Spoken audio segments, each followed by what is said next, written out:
It is all about hair today. I will be sharing to all of you my curly hair routine. So stay tuned. Hello everyone, it's me, Julian D, and today I will be sharing to you my curly hair routine. So if you guys have heard of the CGM method, that's Curly Girl Method, CGM Philippines, they also have a group you guys can join, that's for free. I follow them, but I'm not completely CGM method friendly with my hair because there are non-CGM products that I use because it works for my hair. So I kind of structured my routine from CGM and worked on the products that works for my hair. I just included it in part of my routine. So it's important for you guys to know that every hair is different. What works for me might not work for you. That's why you guys should take the time to get to know your hair and find what works for your hair. So I'm sharing my routine in the hopes that for you guys, if you're trying to switch up your routine, you can find structure in mine. Or if you guys just started off, you can follow mine or, get some tidbits in mine. So without any further ado, let's start my curly hair routine. Before anything else, I'd like to show you that these are the CGM friendly products that I use. So to start, we are going to wash our hair with water. After the wash, I parted my hair in two sides and I will start using the shampoo, which is Zen Nutrient Shampoo, a CGM friendly product, placing it on one side and doing it on the other side as well. I am spreading the product in my hair. You notice that I am using my fingers. This is what you call finger combing. I like to finger comb even if I'm doing my shampoo so that I can already start detangling and that there's less breakage in my hair.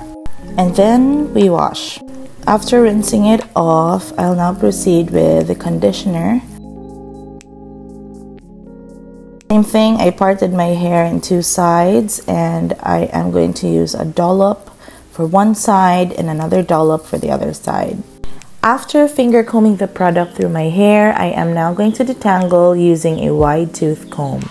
So I start at the ends, then going all the way up to the roots of my hair. That way you'll have less damage to your hair, less breakage. After we detangle using the wide tooth comb, we're going to start squishing. And for this part, make sure you make this sound.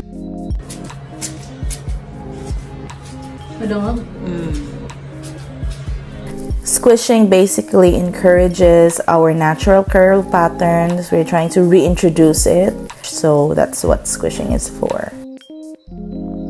After squishing, I'm going to leave my hair for a few minutes. After a few minutes, I rinse the product off, making sure I leave a little bit product on my hair to maintain the moisture. After, do not use a towel. You can use a microfiber towel or your shirt for plopping. So this is how you plop. Now for plopping, we are trying to encourage our natural curl pattern, so you allow the tips of your hair to go all the way down to the shirt, and then we're going to tie the sleeves and insert the ends of the shirt, making sure everything is tight.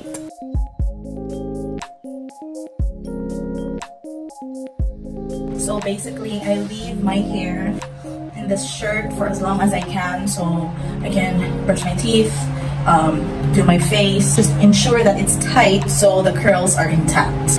So my hair is still intact in the shirt, naka-makeup na, I've done my face routine, I have my shirt na, so at this point you can take off the shirt.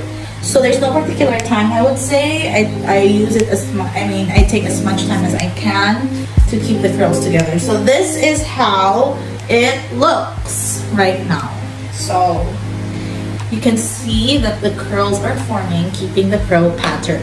At this point, we're going to start styling our hair, and that's through, we start with our leave-in conditioner. So I have, the leave-in conditioner that I use is CGM friendly. So I'm going to put it in my hair. I'll teach you how to do it.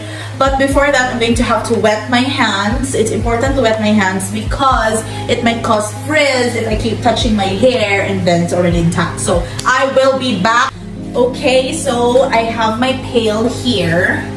Let me just wet my hands a little bit. Good. Okay, hold on.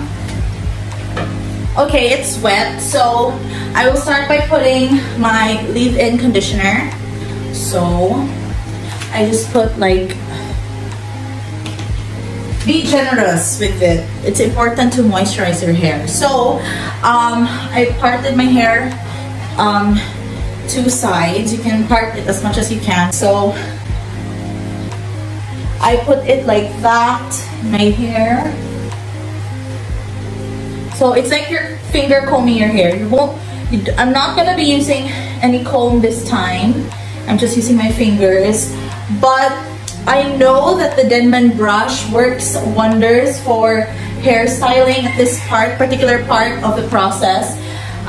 You should check it out, the Denman brush. It's at this part where the Denman brush is really useful.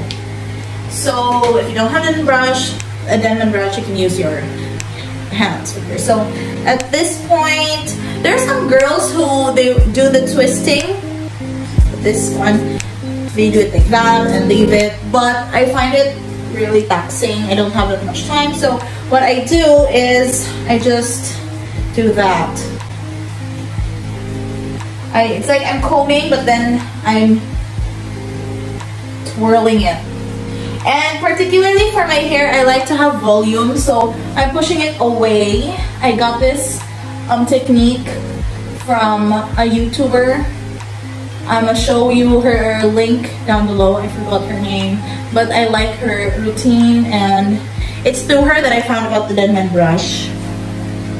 Oh, Jamie Jo, that's her name. Check her out. So I scrunch it up. I'm gonna proceed with styling gel, or you can do mousse. So styling gels, there are styling gels that are CGM. There are CGM styling gels. There are styling gels that are non-CGMs. So for my case, I prefer the non-CGM, which is a mousse. But sometimes I use gel, which is my sister's gel. I borrowed it, by the way. It's CGM, so I use hers sometimes. It depends on my mood. I'm gonna proceed with the mousse. Now I have here my mousse. I used this the other day and I really love my hair, so I'm gonna do it. So this, I'm gonna put the mousse. Whoa, careful with that. And again, parted my hair in two sides and just crunch it.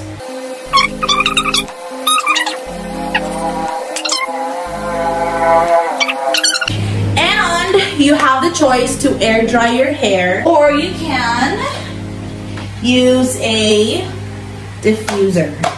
This is a diffuser hair dryer. I got this from Shopee. It's important for curly and wavy girls to use diffuser versus a hair blow dryer, because the diffuser allows the air to spread out around. When you diffuse it, it spreads out the air. It causes less frizz, less to no frizz, compared to a blow dryer that it really causes frizz. So I remember one time I went to a salon and they used a blow dryer. I'm like, why? What? The thing about blow dryer is it gives frizz to your hair because it's like breaking the curl pattern. This one does not break the curl pattern. I think it's the reason for this thorn things. It spreads it around, so the curl pattern is still intact. And another thing is try to find a hair diffuser that has a hot and cold option, because another thing about blow dryers, because it's hot, it really ruins the curl patterns, as opposed to this one, the one that I have, it has a cold, if you can see it, this option right here, just press it. That one right there is the cold button. So make sure you don't have a hot air blowing into your hair. So air dry or diffuser. I'm just gonna leave it air dried. So I'll be back once it's dry. My hair is a little dry, 80% dry. At this point, I try to add volume to my hair by giving it a shake. So it's like when you have dandruff and you're like, ah. That's what you're trying to do. So you put your hair like this, like a comb, like a wide tooth comb. You're mimicking a wide tooth comb, and just swipe it in the insides. Note that this does tend to give a little bit frizz to your hair. So if you're not a fan of frizz and not a fan of volume, leave your hair as is after air drying. But if you like volume, such as myself, and you don't mind a little bit of frizz, then this is the last step that you're going to do to your hair. So just really right closely to the scalp. It's like you're giving your hair, it's like you're teasing your hair, right? So even here, I'll just try to show you, do that. So this is my hair when it's completely dry. With all the shaking that I've done off cam, it did give me volume. So trust me, it helps giving volume when you do the shaking procedure. Because before, when I did not have the time, I don't shake, my hair is flat the whole day. But I still have my curls, it's just flat, and I don't like my hair flat. I have a round face, I need the volume. And also, it's important to note, okay, I know you noticed that I still have some dry ends here. That's because of the damage from my hair color and bleaching. So remember, hair coloring and bleach damages hair. It ruins the curl pattern. But if you maintain your hair, give it proper hair care treatments, give it the extra TLC even after the hair coloring, you can get your curl pattern back slowly but surely. So there's also a little bit of consequence because you still have dry ends, so you just keep on moisturizing it. For curly girls, hydrate, hydrate, hydrate, and moisturize your hair all the time. Moisture is our curly hair's best friend. I did not use oil. You can actually use oil right after you do the gel or during, whatever. Oil is also important. It gives moisture, locks in the moisture. But as for myself, I'm not really a fan of oil because, especially for my hair, if I feel that my hair is super moisturized and it's oily coming from the different products, I forgo the oil. I do put oil occasionally only. So it's definitely up to you. It's up to your preference. Again, it's important to get to know your hair. GTKY journey with your hair, find what works for you. I hope you guys learned a thing or two from my hair care routine. If you guys have your own curly hair routine, please comment below, share away, and I'll see you again in my next video. Thank you for watching. This has been me, Julian D.